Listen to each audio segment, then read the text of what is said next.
Okay, folks, we're just getting around to starting something to do with this front clip, which is easily the biggest mess on this entire body. As you can see, it's all kittywampus and big sections are rotted out here and missing. I've got the grill. I'm not putting it in until I'm done. Things like this here, this entire seam is split apart. They're supposed to be welds, but it actually broke past the weld. So the welded part's still there. It's split perfectly along in line with it. And I straightened that up. That was really rough. That again there, you can see here where there were some really big creases. You know, I hammered and dollied it, but I'm not building a show car here. Anyways, what I got to deal with here is getting this front clip so it's a little more solid. But how these attach, this piece here attaches to the inner fenders. There's a bolt in here, a bolt here, and then a bolt there. You got to reach up from behind the headlight to get at them because all the capture nuts are long since gone. Speaking of nuts, I tried nut certs. I tried putting a nut and bolt, and that was fun, trying to do both at the same time because you can't get under here. You got to reach in from back here while putting a nut on the inside of here through the wheel well. As soon as I tightened them, all that happened was the area around where the nuts are pulled together and left this giant, well, you can still see I can almost put my finger in this gap.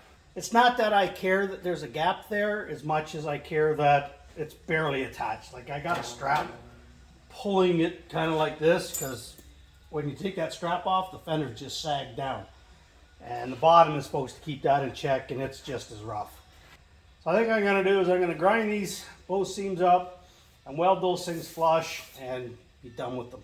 It'll be one piece. That's the way I take the clip off anyways. I take the bolts out of the back. There's two that hold it to the cab, and then the rest in the back is just the running boards. There's nothing else in the back that holds these fenders on. And I'm not even attached up front. So literally this entire front clip right now is held on with 2 bolts and one of them is loose.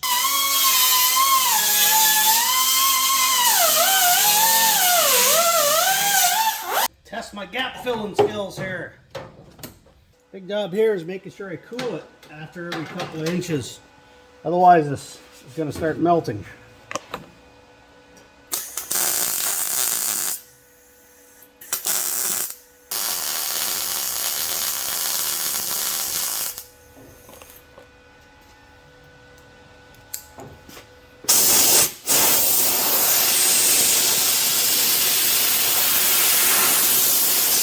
Well, it's ugly as sin, but that's how you delete a seam on a rat rod with a gap that big.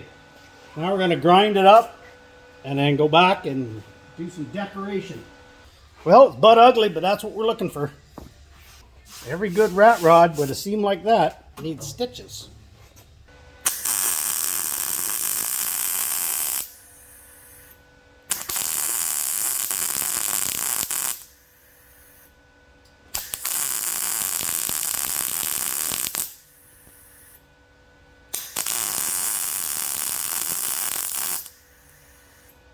Alright, well there's our seams closed up.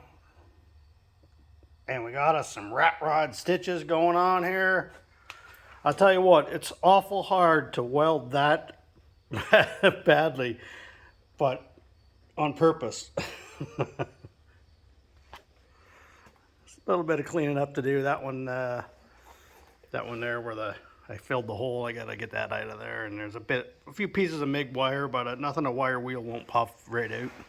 All right, yesterday when I was finished welding, let everything cool down, I hit all this with black rattle can spray paint, so it's shinier and cleaner than it looked. Doesn't quite match my patina over here, but I mean, we got all kinds to do yet, so what I'm gonna do now, and I just started, was Scotch-Brite pad, and I just roughen this back up to make it look old again. Okay, it just takes the shine off, and any of the high surfaces kind of get polished down. I'm going right over my rat rod stitches. And what that does is it takes them back to shiny.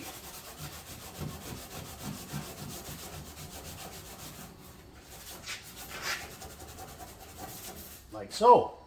And it makes them really pop out. Okay, so you got your seam, which you can't really notice because I painted it.